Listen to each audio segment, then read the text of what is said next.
Welcome to another edition of the Giants Huddle podcast, brought to you by Citizens, the official bank of the New York Football Giants. I am John Schmeelk, joined by Matthew Citak as we react to Hard Knocks Episode 3, New York Giants Offseason. Thank you for being with us. Frankly, we would have loved to do this the last 2 weeks, but it's the only 2 weeks that any of us can take vacation. So we were not going to, we have our production people are off, Matt and I were off, a lot of people are off, so we're going to kind of recap what happened in the first 3 episodes today, but really just lock in on free agency stuff. All the great stuff from the combine, the talks with the prospects in the room and stuff like that.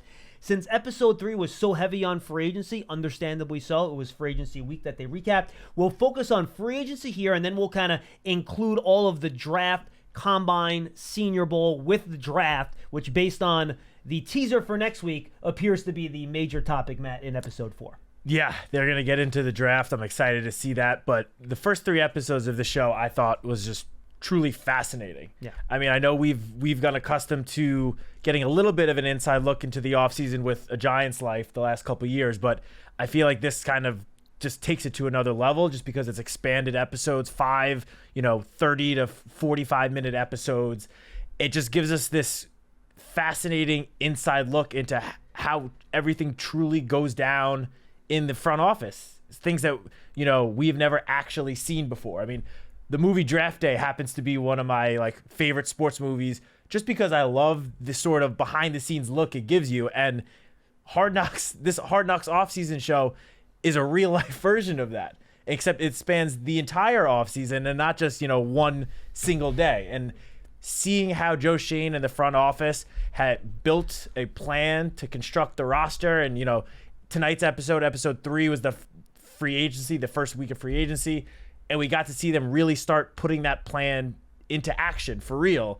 It was just so cool and interesting to see. I will not give my draft day dissertation. I think I've given it to you before. Have I given you my draft day dissertation I don't think before? So. By the way, my good friend, who actually I tried to call right before the show, he is one of the talk show hosts that they have in the show. Really? Talking about, because he's a real ESPN morning show in Cleveland, and they use him and his partner to do the commentary, when you're listening to the radio in the car. That's him doing the thing. Wow. Aaron Goldhammer, who joined us for the Browns preview. So if you're a draft day fan, that's him. He was on our show a couple weeks ago previewing the Browns. If you want to check that out. So you talked about how they prepared for free agency. Episode 3 was the execution of free agency. Before we get into that, Matt, I do think it's interesting how we saw over the first 2 episodes, this group put their free agency board together where they really take players, and we didn't see them really do this in order per se, but we kind of saw them flash back and talk about the process, the guys they liked, how much they're going to cost, and then basically putting the jigsaw puzzle together based on what the offseason would look like.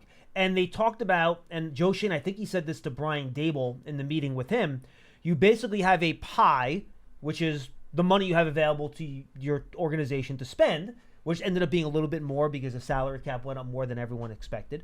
And how do you split up that money in a way that improves your team the most? I like to use a term production per dollar, right? You want to maximize the amount of production per dollar you spend. You want to improve your team as much as you can per dollar you spend. And I thought it was interesting how they really have walkaway numbers on each guy and have all these different scenarios, which eventually, as we learned in episode 3, is out of your control. But how much they really detail each player. This is the number. This is our walkaway number. This is what we think he's going to earn. And you know what? Sometimes you end up being way off on some of those numbers, to be honest with you. That's the way free agency goes to the market. Yep. But I did appreciate kind of the level of granularity and detail that they went into in trying to put that plan together. Yeah, I mean, it was very cool to see them sort of go through these discussions of, we can go for player A, but then we won't be able to afford player B, or we can go for, or maybe even player B and C sometimes. Or player B and C, but that means we have to skip out on player A. That was just very, very cool to see. And tonight's episode, as you mentioned, was really how got into the execution of their actual plan. And, obviously now we're months after free agency. We know how everything ended up happening, but we didn't know exactly how it went down. We didn't know, how the Giants ended up signing John Runyon and Jermaine Illuminor and what other, possible offensive linemen they were interested in. And the same goes for, every position that the Giants attacked during free agency.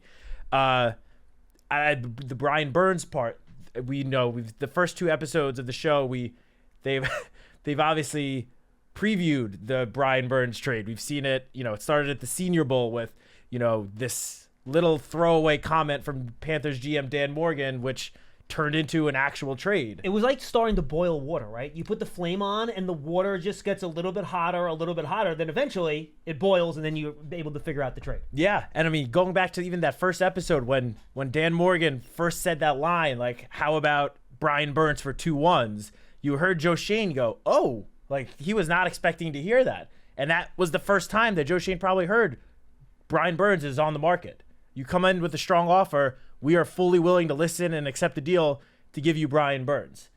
And that was, truly just, I'm going to keep saying, but just fascinating to see. Yeah. That's how some of these trade negotiations truly begin. I agree. I thought it was fun. And, you already brought it up, so why don't we touch on that first, and then I'll go on to one more thing before we jump to retro free agency. I think it's also interesting how far the Panthers moved off what the initial float was. Because first it was 2 ones, and Joe Shane's like, oh, Brian Burns, but yeah, you're nuts. You ain't getting 2 ones, right? I think that was kind of what that kind of like sounds that he was making on the field at the Senior Bowl, right? Yeah. And then, well, how about a 1 and something else? And Joe's like, oh, well, you get closer. And eventually there were no ones involved at all. It was a high 2, and then I think, they swapped 140 and 165, and then a pick next year, right? 5th round pick, yeah. 2025. So just how much you have to hold your ground and be patient, or even if like you're excited, oh wow, I want this guy, he'd be great for us, I want to bring him in. Now of course at the Senior Bowl, I don't even think Bowen was here yet at that point yet, right? Shane Bowen, he had not been hired yet at that point, if I'm not mistaken. I don't believe so. So at that point you're not going to make a deal that early because you don't even know who your GC is, if he's going to want the player. But eventually you find out that, and we saw that when they were in the suite at the combine, when they asked Shane Bowen, oh, what do you think of Brian Burns? He's like, I could use Brian Burns. He has that little smile on his face, right? I think the quote was like, I'd be good with Brian Burns. Correct. And it's just funny how much that you had to work them down from that initial offer to get him. It's like when you're shopping, right? Or you're on the internet, you're looking at Amazon, you're like, boy, I really want to buy this thing. But you got to be patient. You got to wait for the sale to happen, right? Amazon deal day is coming. You just have to wait. You have to wait for it to pop the sale before you place the purchase. It's kind of the same thing when you're trying to make these trades, right? You got to try to get them at the lowest price you possibly can. Yeah, and I mean, based off of that first comment that Dan Morgan made at the Senior Bowl, well, we don't know if he was being serious, saying that he actually thought they'd get 2 firsts for Brian Burns. Last year, that was what they got offered by I think it was the Rams, who reportedly offered them 2 first-round picks a year ago, and they turned it down. So I guess that is where Dan Morgan likely, that thought first came from. But you have to give it up to Joe Shane, because if that was what Carolina was originally thinking, oh, maybe we can get this for Brian Burns, and Joe Shane ended up giving up a 2, a 5, and then a swap of 5s, moving down 26 picks, that is a tremendous job by Joe Shane. And think of the spot Dan Morgan was in. I know we're spending more time on this than we probably planned, but that's okay. Last year, he was not the GM. Scott Fitterer was, right? Yep. And they let go of Scott Fitterer. He got replaced. So you then, and we saw this when they eventually pulled the trigger on the trade, Dan Morgan had to go to his owner, David Tepper, to get an approval of the trade. And they had apparently, based on what we saw on the phone, they had a couple different versions of this trade, whether it was 39 or 47, right? I think it was the Giants' second round pick, right? And how much you would get with each one of those. And he had to go check with David Tepper, and it turns out being 5 hours, 6 hours. They're waiting. Other guys are getting signed. And it just shows you that I'm sure the owner remembered when his GM came to him at the trade deadline last year and said, hey, this team offered us 2 ones for Brian Burns. So you know what that owner's thinking now? Well, I got an offer for 2 ones last year. That's what I want to get now. So I'm sure that was probably, honestly, put yourself in Dan Morgan's shoes. That was probably a tough sell for Dan Morgan to his owner, that you're getting just this, when last year the owner knew that we got an offer of 2 ones for the guy. I'm sure that was a tough sell for him, to be honest with you. Yeah, definitely. But I mean, as you mentioned, I guess there's a reason why Dan Morgan is the new GM in Carolina. I mean, talk about what the Panther situation was last year as much as you want, but 2 firsts for Brian Burns last year, considering what they gave up, probably that was a deal that they should have taken. No, he wasn't on the tag last year. He's on the tag now, right? True. But, great for the Giants, and it Yes. turned out how it did. 'Cause Absolutely. The Giants now have Brian Burns paired with Kayvon Thibodeau, Dexter Lawrence. Could end up being one of the top pass rushing lines in the NFL. I mean, Yeah. that's certainly the hope. You're ready for a change. Payday comes early with Citizens, so go to that retreat. New you moves to the country. Now you're raising goats and launching a lifestyle brand. Are you ready for all that life brings? Now, and the Burns trade, even though it didn't happen first, Matt, ended up kind of being the linchpin to the offseason plan, right? Just because that took up most of the cap space, right? And the way the Giants are going about this. And, you know, in the show, this was in an interview with Joe Shane on the side. He's like, look, we're sitting there and we're waiting to say yes to this trade. And we're watching all these other free agents get signed by other teams. And if the Panthers then trade them somewhere else or decide not to do the trade at all, you're sitting there with all this cap space. Xavier McKinney got signed by somebody else, right? Saquon Barkley's got signed by somebody else. We'll talk about those guys too. There's no one left to spend money on. Now, Christian Wilkins, I believe, if I remember correctly, did get signed after the Burns trade. He was later in the week, so and his name had been mentioned previously in the first couple episodes. They could have always pivoted there if they wanted to for another big money free agent. But, you know, signing Burns is what basically, and they said this to Shane Bowen, if you get Burns, you ain't getting anybody else. Like, dude, like that's it. And then they asked him, you know, Shane Bowen's like, I'd love you hate to go. He's like, can I go in there? He's like knocking on the door. Can I come in? He didn't know who Jay Shane was talking to. Obviously, just barging on the GM.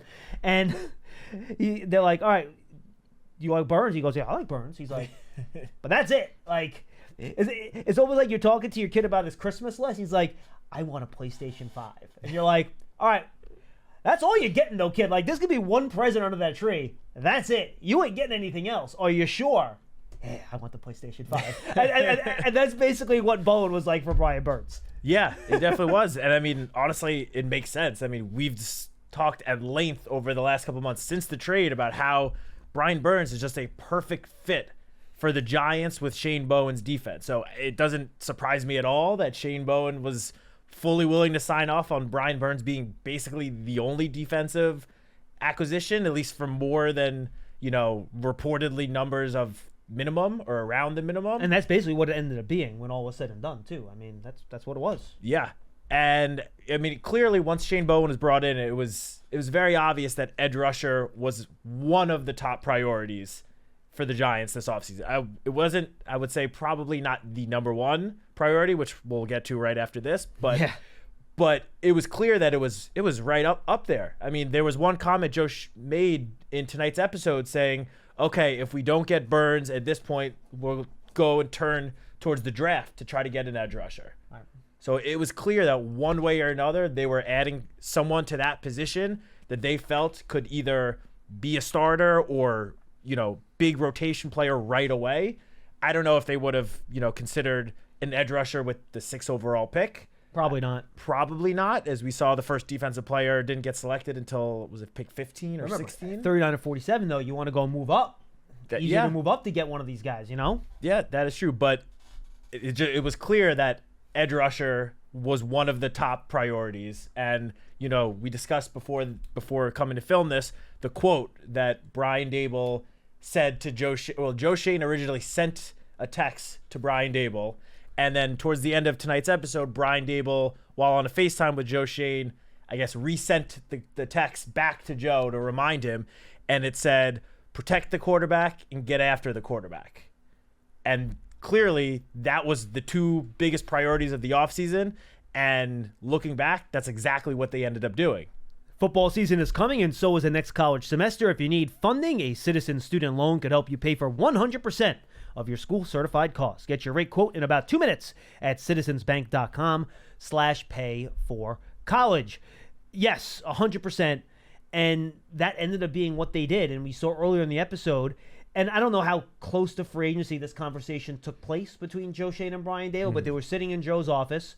There was some music playing as Brian Daboll spoke about it, the Giant 100 thing. But they ended up incorporating it. The song actually made sense with the show, and they actually ended up using it. It actually was, I got to give the producers and editors for films really well done there, guys. Was this when the Beyonce song came on? No, it was the No One to Hold, No One to Fold 'em, right?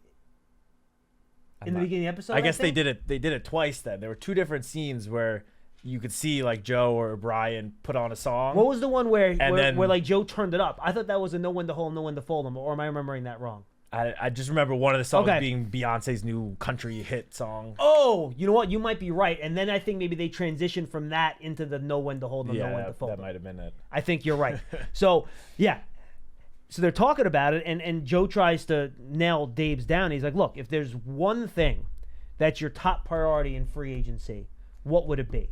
And Dable seems to, not hem and haw, but think about it for a while and eventually says, look, offensive line. And we had seen the conversation between Joe and his staff about it, I think, in a previous episode, and they kind of came down to the same thing too, right? We got to protect the quarterback. Yep. And the funny thing, Matt, is even though, and we kind of talked about that too, right? This offseason, that being the top priority. And we kind of assumed, and I assumed that, okay, that means they're going to aim for all these guys at the top of the market. If it's top priority, you go after the best guys, right? Well, the way the Giants had these guys graded out maybe is not the way they eventually got paid in free agency, right? Yep. Like they talked about a couple times they mentioned it, that Illuminor was the top guy on their list. Now, whether that they didn't specify, was that from their pro personnel guys, was that from their coaches, was that from Brasillo? They didn't put a name to that, but some evaluation in the building had him as their most important guy in the offensive line to get. And they referred to Illuminor as, and I believe that was Chris Rossetti that said this in the conversation, he's going to be either our starting left guard, which they already had him at a left guard instead of right guard during this conversation, or their starting right tackle. And we talked about, what Michael Onwenu in that way, heading into free agency, where you want a guy that can be the backstop for Neal or be your starting guard. Yeah. And that's why I think Illuminor was so important to them. And then they had Runyon and Robert Hunt kind of on their card as the other, I guess it would be right guard then in that case, right? And they had Hunt from anywhere between 13 and 16 or 13 and 15 million, and they had Runyon in that 9 to 10 million area. Hunt ended up going for upwards of $20+ million per year, which I think a lot of crazy people, money. a lot of people were surprised by that. By the way, that wasn't just the Giants. I think that was probably off of their scale in terms of what they thought he was going to make, and they ended up having to go a little bit above the money that they had delineated for both Illuminor and Runyon. They talked about Illuminor, the walkaway number being 6. They ended up going to 7 because they had competition, I believe they said, with the Cardinals for him. Yep. And then Runyon competition with the Jets. They had to go over the top of the Jets up to $10 million in order to get that deal done, according to the show. So I thought it was very interesting that, those were the guys that were important to them. And they asked Dave's like, you're good with Runyon? He's like, yeah, I'm good with Runyon. So it's the conversation and the working together with the GM and the coaches, along with then his personnel staff, to get the right guy that not only guys that the scouts want, but also guys that the coaches want and want to utilize. And even though it wasn't 2 guys at the top of the market, heck, Runyon and Illuminor made less combined than some of the highest paid offensive linemen for agency, right? Yeah. But it was a priority to protect the quarterback, and they targeted those. Those are 2 of the 3 guys they had on their target list, at least according to how the show was put together. And they ended up with 2 of the 3 guys for right close to the price range they wanted. Again, they maybe went a little bit above to close the deal, but to your point, for agency, the salary cap went up. So they ended up getting 2 of the 3 guys that they really wanted. Yeah, I don't remember if it was the first episode, the second, or maybe both of them, but I feel like those 3 players, Runyon, Illuminor, and Hunt, the design with the cards that they keep on showing throughout free agency, those 3 guys have been the 3 offensive linemen that the show has been sort of highlighting as possibilities for the Giants since the first episode. I believe it was the first episode. So clearly those were 3 of the guys towards the top, if not at the top, of the Giants' wish list for the position. Now, you're right that they gave those, dollar amounts. Hunt, I believe, was 13 to 15. Runyon, I think, was 8 to 9, and Illuminor 5 to 6. But those numbers that they gave earlier in the show, that was before they found out that the salary cap was going to be higher than expected. With the salary cap increase, I think at some point in the last episode, Joe mentioned all of the numbers for the guys that they had kind of earmarked. All of them were not all, but a lot of them were probably going to be a little bit more than what they originally expected. Everyone in the country should be familiar with inflation at this point over the past few years. It's basically what it is, right? Guys, inflation happens. You have too few goods and too much money to spend on them, right? Well, what happens when the cap goes up? you have more money to spend, but there are fewer goods and services, so all the prices are going to go up. That's how inflation works. Yeah. But, I mean, as you mentioned, they were able to sign John Runyan and Jermaine Illuminor, I believe, for less combined money than what Robert Hunt ended up getting. No, absolutely. By a couple $1 million less. Few other interesting things I thought about those players in particular. When it came to John Runyan, the team that they were competing against the most was the New York Jets. And I believe they said that the Jets came in with a 2-year deal, I want to say for $9 million. Yeah, for $18 million total. 2 years, $18 million total, with almost all of it guaranteed. 17 of the 18 yes. guaranteed. And the Giants were able to get Runyan to come to East Rutherford instead by offering him that 3rd year. They matched the guaranteed money that the Jets offered. They added a 3rd year and added the yearly average, added a little bit more to that. So it was, I believe it was 3 years, and he's getting around $10 million per year. That's what it came out to. So that's how they beat the Jets offer. And it was just interesting that one of the front office executives mentioned this at one point, that the Giants and Jets were in on a lot of the same free agents. I think Brandon Brown. It might have been Brandon Brown. might have said that one. Yeah. That was just, something interesting. I feel like the last couple of years, even whether it was the draft or free agency, the Giants have had a lot of overlap with the Jets, with the players that they were targeting. So that was interesting to note. And then the other thing with Jermaine Illuminor was, so they offered him the 2-year deal, and they said that Arizona offered him a 2-year deal for, I believe it was 2 years, $6 million a year. Yeah, it sounds right. Around that. I'm not sure if they gave that actual number, but then Ed Triggs, who's one of the salary cap guys, said, look, if we go to this, we'll get him. Yeah, but what I thought was interesting was, I believe it was Joe said, how about we go to a 3rd year? And I believe it was Triggs said he only wants 2 years. He wants a 2-year deal. Yeah, he did say that. So I just thought that was interesting because... And he wanted more money in the first year than in the second. He wanted more money up front in the first year of the contract, too. That was the other thing that I think Illuminor wanted. And they mentioned, I think, that the second year of Illuminor's contract has barely any or no guaranteed money. Correct. But I just thought it was interesting that, a player like Illuminor, who kind of has been somewhat of a journeyman, hasn't gotten, that big long-term deal previously in his career, that he didn't want a 3-year deal. He wanted 2 years, and then clearly he wants to be able to go back on the market in 2 years from now, and obviously the hope would then be to sign another larger contract even that he just got. But you hit it. Just when it came to Runyan and Illuminor, I thought that was pretty noteworthy and interesting. Yeah, and I thought just generally, and then we'll get to the rest of the offensive guys here, how you saw Joe Schoen utilize his staff. Clearly, I think you're seeing kind of his top 2 lieutenants, Tim McDonald and Brandon Brown, were in there with him a lot. Then you have Chris Rossetti, who's obviously big with the pro. He's their pro personnel director, so he was in there for a lot of the free agency stuff. Dennis Hickey, you haven't seen him talk much yet. He was the white-haired gentleman with the glasses. He didn't say much here because he's their college scouting guy. Yeah. So he's in the meetings, but he's not going to, unless he's asked, put in a lot of 2 cents on the free agency stuff. That's not his expertise. And then you have the salary cap guys who work with the negotiations in the cap. That's Kevin Abrams, who's been here for a very long time, does a great job on the contracts and the salaries. And then Ed Triggs, who works with Kevin. You could say that, look, Joe basically tells those guys, here's what we're willing to offer. They'll get on the line with the agent, talk it through, and then they'll be told whether or not the deal is done. Then they'll go to Joe Schoen and tell him. So besides the Saquon Barkley, direct negotiations with Ed Berry, Saquon's agent, which obviously that's a little bit more fraught with things and how you handle it because of his star power. It's interesting how, that staff comes together to make those decisions, and then ownership's involved in that too, with John Mara coming down and basically giving his opinion. And, he cares about it from a football perspective, but, he has a bigger picture ownership perspective too. Yep. What the fans think of these players, who's our most popular player, kind of more of that, almost more how fans think about it in some ways, a big picture, seeing everything, not just the micro of the football stuff. And Joe Schoen takes his input.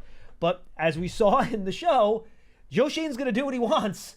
John Mara said, I'm going to have a tough time sleeping if Saquon Barkley signs with the Eagles. Well, John Mara had a tough time sleeping because Saquon Barkley ended up signing with the Eagles. So I thought it was interesting seeing how everybody's input came in together. But Joe Schoen eventually made the decision, but he utilizes all the skills and takes in all the opinions of the people there, and then he eventually makes the final decision. Yeah, I feel like the last 2 years since Joe Schoen and Brian Daboll arrived in the building, there's been a lot of talk about this collaborative effort. And, we've seen it within the coaching staff. And, Brian Daboll, some of the coordinators, position coaches, they've all discussed the collaborative approach that the coaching staff takes. And we've also heard about the collaboration between the front office and the coaching staff. And we've, Joe and Brian, they've both spoke about it at length at various times over the last 2+ years, how they really work together, have all of these long, in-depth conversations before free agency, before the draft. And that sort of communication obviously is what you need and want to see from a front office and a coaching staff. But we haven't really seen a collaborative effort within the front office. Not that it hasn't been going on. We just haven't really been given a chance or an opportunity to actually see it. And this was the first time that we did. I mean, Joe Schoen could have negotiated with John Runyon's agent himself. He could have negotiated with Devin Singletary's agent himself. But instead, he gave those duties to some of his top guys below him and trusted them to get the deal done.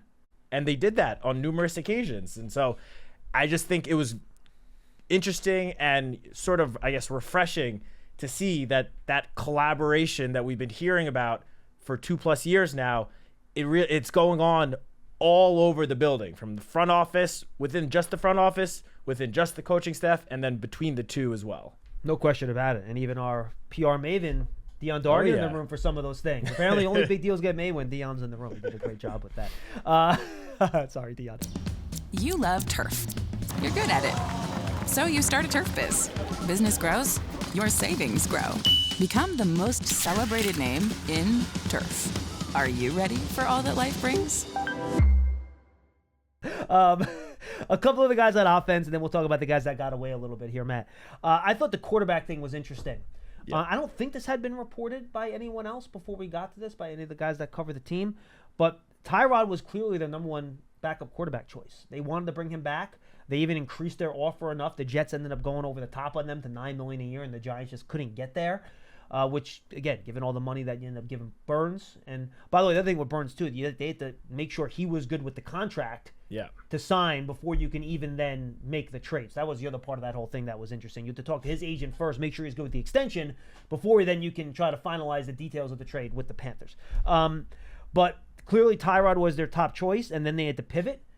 Because they frankly didn't have a ton of money. Ed Triggs had the line talking to, I'm guessing it was an agent on the phone or something like that. Look, we're in aisle 1 right now, and that has a certain amount of price value on it. We can't leave aisle 1. So if one of your guys wants to sign for aisle 1 money, we're here. But otherwise, we're kind of out of money here.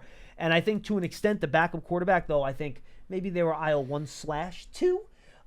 Fit into that. So once Tyrod left, they bring in Drew Lock. And the other thing that I thought was pretty obvious in all the conversations about both Tyrod and Drew Lock, and even when they eventually made the deal, I forget if it was Joe Schoen that said it or Ed Triggs said it to him, we have our backup quarterback. Yes. And he said, yes, we have our backup quarterback. Backup. So now, we're going to see next week, I'm sure there's going to be talks about whether or not you trade up for a quarterback, and that's a different conversation, right? But for the matter of the free agency part of this, they were looking to sign a backup quarterback. And again, maybe this is where there's a whole report that John Schneider said Drew Lock left because he said he'd get a starting spot.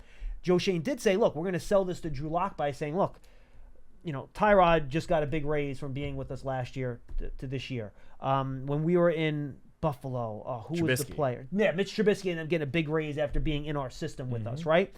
And, Daniel Jones is coming off a big ACL. So Drew Lock was going to be the number one quarterback through all the spring, which ended up being the case. He was the number one quarterback for most of the reps in the spring.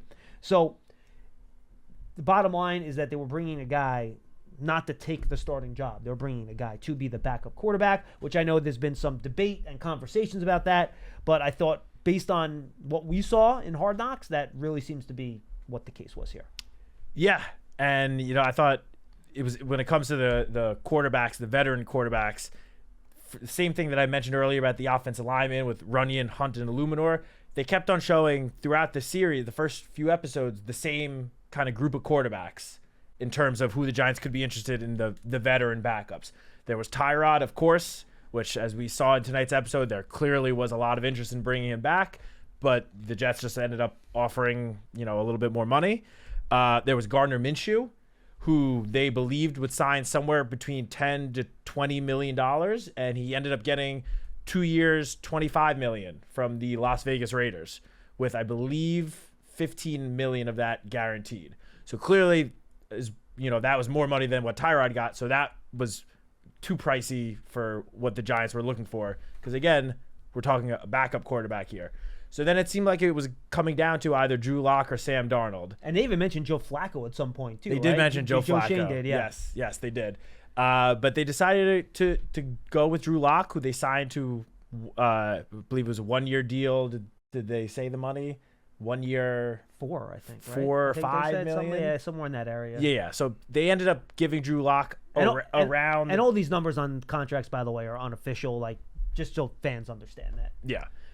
So Drew Lock ended up getting around the money that they projected him to get, and they mentioned, one of the reasons why they were interested in Drew Lock. He's young, he's got a strong arm, and they kind of mentioned, and Hard Knocks showed the clip of that game-winning touchdown pass he threw against the Eagles on Monday Night Football. Sunday Night Football. That in Jigba, right? Mm-hmm. Yeah, to Jackson Smith-Njigba in the corner of the end zone, just an absolute beautiful pass.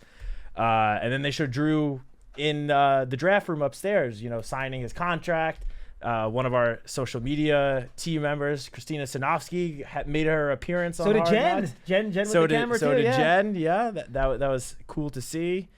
But yeah, I mean, they were interested in bringing in a veteran quarterback. Joe made that very clear at the very start of the offseason when he said, we're going to bring in some sort of veteran quarterback. And then basically we'll see about the draft. And it's exactly what he ended up doing. Absolutely. I'm still waiting for Pearson to make his appearance on Hard Knocks. We have not. Pearson, have you seen yourself yet? Have you kept your eye open? Have you seen him? Have you seen yourself yet or no? No, but I think I am in the top 100 players thing this week. Oh, very good. Just doing the slate. Nice. Oh, yes, I did see you in there. Very good. I've only spotted myself on Hard Knocks once. It was actually in the opening scene at Saquon's farewell press conference at the end of the day in the wide shot. I'm standing right there taking notes. But I don't think I've seen you in it. I have not made it yet. I have basically one hope, and it's probably going to be the last episode when they start showing some of the spring practices. That practice that Malik Neighbors made the 2 incredible touchdown catches. You and Dan were standing right there for that. If they show him, it was right in front of us. That's my main hope of making the show. And I think I did see a big tan blur in the corner of the screen once. I think that was Tino. I'm not sure though. Running stride for stride with Malik Neighbors down the sideline. He might be. All right, 2 final topics. I know we're going long, Pearson. I'm sorry. Yeah, we're wrapping up. I know. Running back, they kind of headed down to Devin Singletary and DeAndre Swift. Yep. I think they had Singletary at $5 million and Swift at $6 million. That's what they kind of threw at Brian Dable. Swift ended up going for, I think, just over $8 million per year. 3 years, 24.5.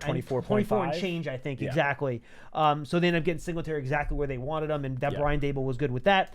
And then comes back to Saquon and even McKinney, and I think we can, we've seen the Saquon thing play out over 3 weeks where they ended up just being too expensive. I think they were willing to bring Saquon back at a certain number, and even the number that the agent ended up giving Joe Shane, and Joe Shane basically said that was going to end up being, he probably wasn't going to go that high anyway, and he ended up getting a little bit north of that even when he finally signed with the Eagles. And I think generally speaking, we saw with Swift who got more too, and I was surprised. I said this on Big Blue Kickoff when free agency took place.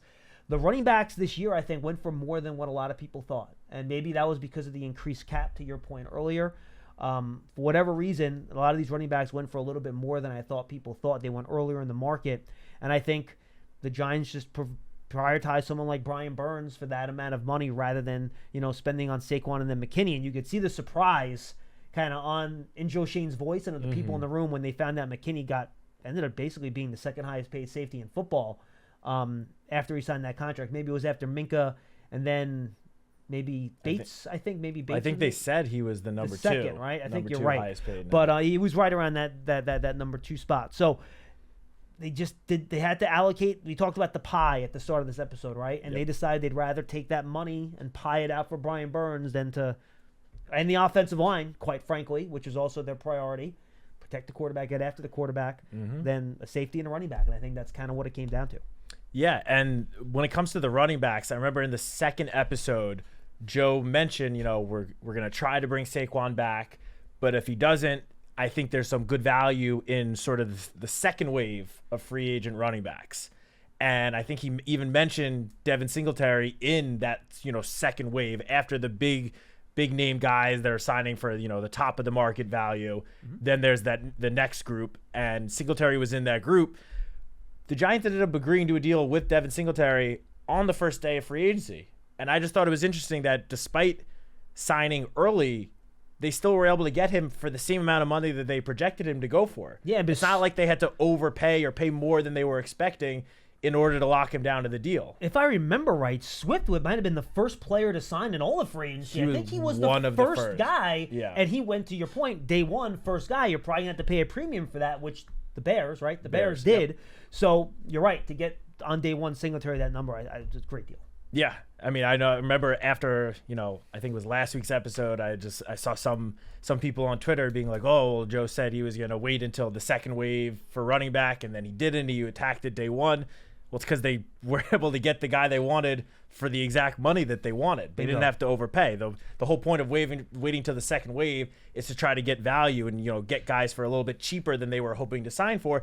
But if you have a guy that's willing to sign for exactly what you want to give him right away, why risk waiting to try to lower that number very, very slightly and risk him potentially signing with another team? Especially since Swift, Pollard, Barkley, all those guys were gone early on day one. So Derrick Henry was still left. I don't think the Giants were going to go for an older running back. So a lot of the running backs were gone. So at that point, even though it was the first day, it was almost like it was the second wave already because all the top guys had been signed. So you were into that second group already. Exactly. And then again, just on Saquon, the whole thing, didn't make an offer. Look, Saquon knew what the Giants were willing to pay him.